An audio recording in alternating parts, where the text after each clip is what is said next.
이제 다음은 이제 뭐 법인도 설립했고 그리고 계좌도 만들어서 이제 회사가 오퍼레이션이 되려고 그러면 필요한 게 이제 사람을 뽑아야 되잖아요. 미국에서 현지 채용하실 때 제일 크게 직원의 종류가 나눠지는 게 W2 그리고 1099이라고 하는 이 두 개의 카테고리로 나눠지거든요. W2가 정규직이죠. 아니면 파트타임도 근데 포함될 수 있습니다. 회사의 페이로에 올라간 직원이 W2라고 보시면 되고요. 그리고 1099는 계약직.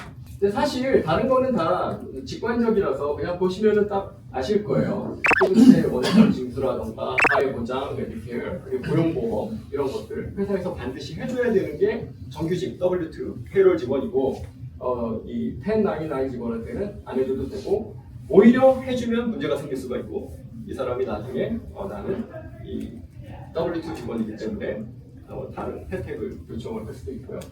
근데 여기서 이제 신경 쓰셔야 될 게 이 폼 I-9 작성 여부거든요. 이 폼 I-9이라는 게 이제 고용 자격을 확인하는 서류입니다. 그래서 이거를 W2 직원들은 반드시 작성을 하셔야 돼요. 지금 여기 계시는 분들도 작성하셨을 겁니다. I9 같은 경우는 이제 보통 그 어카운팅 소프트웨어를 쓰시잖아요. 퀵북이나 이런데 이제 페이롤하고 연동이 돼가지고 이게 처리가 되는 부분이 있거든요. 그래서 아마 CPA 분들이 관리 많이 하실 거예요. 그런데 이게 원래 규정은 CPA가 이거를 관리하면 안 되고 회사에 있어야 됩니다. 이 파일이.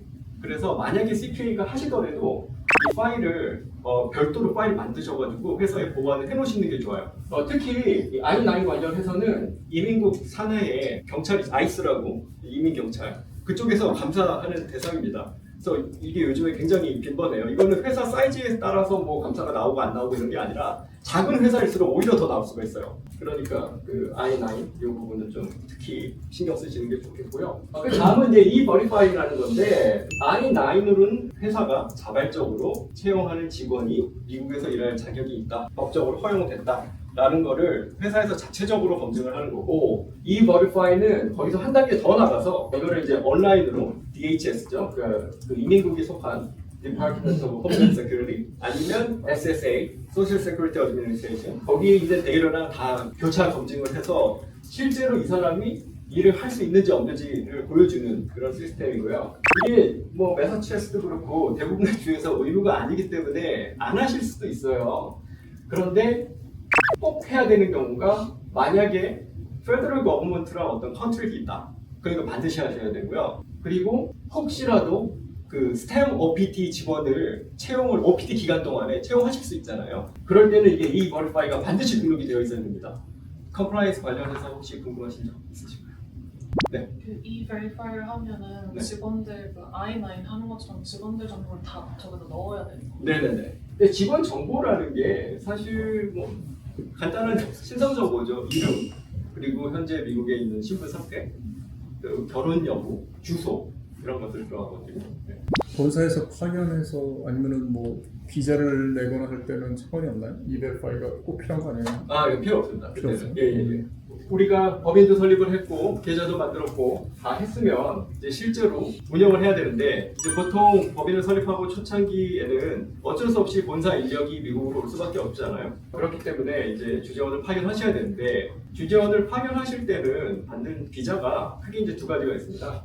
첫 번째는 L 비자라는 게 있고 두 번째는 E2 비자라는 게 있는데 아시겠지만 L 비자는 이제 종류가 크게 두 개로 L1A, L1B 그래서 L1A는 이제 Executive 아니면 Manager 임원 관리자 그리고 L1B는 이제 Special Knowledge 그러니까 전문 지식을 가지고 있는 직원에 해당하는 거고 체류 기간이 이제 좀 다른데요. 비자 스탬프하고 체류 기간은 다릅니다. 한국에서 비자 스탬프를 받으면 스탬프는 5년 동안 유효하더라도 입국할 때 허가되는 최대 허류 기간, 최대 체류 기간이 L1A 같은 경우는 최초 3년, 그 다음엔 이제 2년 단위로 2회 연장해서 총 7년까지 가능하고 L1B는 최초 3년 후 2년 단위로 1회 연장해서 총 5년. 당연히 이제 한국, 미국 양국의 법인이 있어야 되죠. 한국 법인과 미국 법인의 퀄리파잉 릴레이션십이 있어야 됩니다. 근데 보통은 페런트 서브사이드로 해결이 되는데 아닌 경우도 있어요. 그러니까 이게 꼭 모회사 자회사 관계만 되는 건 아니고 계열사, 어필레이트도 되고 아니면 브랜치 오피스로도 가능하니까요. 그거는 회사 상황에 맞춰서 선택을 할 수 있는 거고 당연히 이 각 법인, 한국 법인, 미국 법인이 둘 다 잘 크레덴셜이 확실히 있어야 되겠죠. 영업을 하거나 특히 미국 법인 같은 경우는 아직 영업 이력이 없는 회사일 수도 있잖아요. 그러면 앞으로 영업을 할 거다라는 걸 보여줘야 되는 거고. 그리고 마지막 조건이 이제 제일 어려워서 이제 어렵다고 말씀하시는 거예요. 일단 여기서 걸리는 경우가 많아요. 당장 파견 보내야 되는데 이 인력이 1년이 안 되는 경우가 있을 수가 있거든요. 그럴 경우에 어쩔 수 없이 E2 선택하시는 분들이 되게 많아요. 그리고 특히 L1A 관리자 같은 경우는 밑에 직원이 있어야 된다고 이제 말씀을 하시는 게 임원이나 관리자는 이 행정 업무, 어드미니스트레이티브한 태스크를 안 할 거라는 거를 보여줘야 되거든요. 근데 그거를 보여주려면 내 밑에 직원이 있어야 되니까 그래서 직원이 있어야 된다고 말씀을 드리는 거고 근데 그게 무슨 4명이나 6명이고 이렇게 정해진 거는 아니고요. 상황에 따라 다른데 좀 이거를 좀 더 수월하게 이 조건을 만족시킬 수 있는 방법은 외부 전문 업체를 사용하는 겁니다. 그러니까 행정 업무가 여러 가지가 있잖아요. 컨설팅 회사라든가 서비스 프로바이더 고용하셔가지고 사용하면 어느 정도 좀 더 수월하게 조건을 만족시킬 수 있고요. 근데 이제 엘비자 같은 경우에는 특히 신규 법인 같은 경우는 고려하셔야 될 게 법인을 설립하고 실제 영업한 기간이 1년이 안 되면 그거는 뉴 오피스라고 해서 유효 기간이 1년짜리 비자가 먼저 나옵니다. 그러니까 승인을 먼저 받고 그 1년 동안 실제로 운영이 잘 됐음을 증명을 해서 이거를 뉴 오피스 엘비자에서 일반 엘비자로 전환을 한다고 보시면 돼요. 네, 그 다음에 이제 E2 비자인데요. 한국에서 이거는 그 소액 투자 비자로 많이 사용하시거든요. 여기 현지에 뭐 자기 스몰 비즈니스 인수하셔가지고 비자 받으시는 분들이 많은데 주점 파견 목적으로 E2 비자를 받으시는 분들은 일단 한국 본사가 그러니까 법인이 인베스터가 되는 거고 그 법인의 직원이 E2 인플로이 이렇게 해서 파견이 되는 겁니다. 그래서 L 비자와 비교를 했을 때 E2가 좋은 점은 아까 말씀드린 그 1년 근무 조건이 없어서 직원이 바로 파견이 가능하다는 거고 또 이 체류기간 연장을 2년 단위로 계속 할 수 있어요. 근데 뭐 계속 한다는 게 당연히 그냥 아무 조건 없이 되는 건 아니고 이 E2를 받은 이 회사가 최초 받았을 때랑 비슷한 조건으로 운영을 계속 해야겠죠. 안 그러면 연장이 안 되는 거니까요. E2 비자 같은 경우는 이 회사, 투자자죠. 그리고 주재원, 직원 둘 다 한국 국적이어야 되거든요. 근데 주재원이 한국 국적인 거는 크게 어렵지가 않을 수가 있는데 이 회사가 한국 국적인 게 나중에 바뀌는 경우가 상당히 많아요.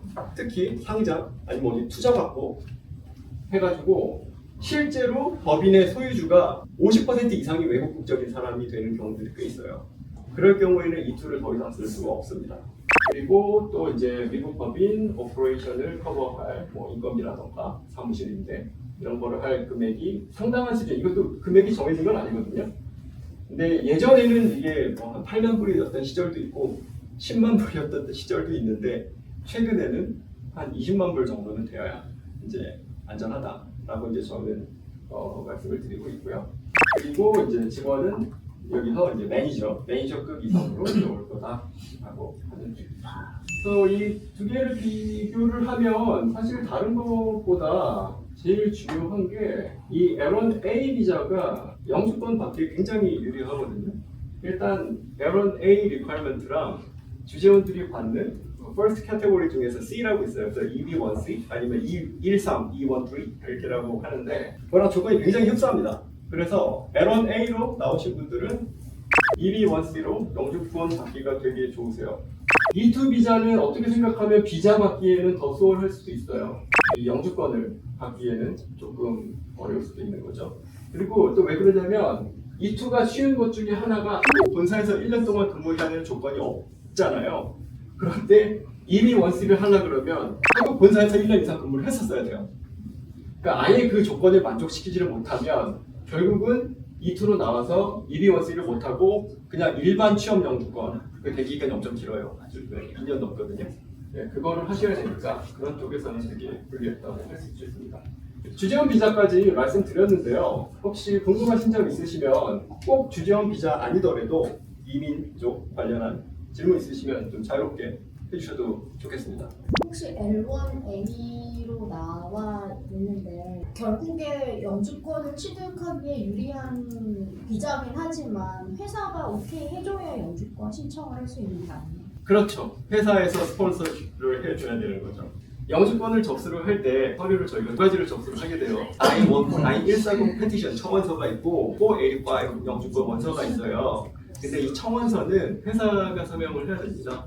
회사가 서명을 한다는 게 그것도 서명 권자가 있을 거 아니에요. 그래서 그 사람이 누구냐에 따라서 이게 다 다르거든요. 사이즈가 조금 작은 회사들 같은 경우에는 그게 조금 더 플렉서블하고 좀 규모가 큰 회사 같은 경우는 이제 좀 더 까다롭게 진행되는 경우들이 많은데 그럼에도 불구하고 서명 권자라는 게 정해진 건 아니거든요. 반드시 뭐 CEO가 서명을 해야 된다 이런 건 아니에요. 사실상 조직도상에서 나의 인플로이먼트를 증명할 수 있는 누구나 서명을 할 수가 있거든요. 근데 보통 나의 보스가 하게 되죠.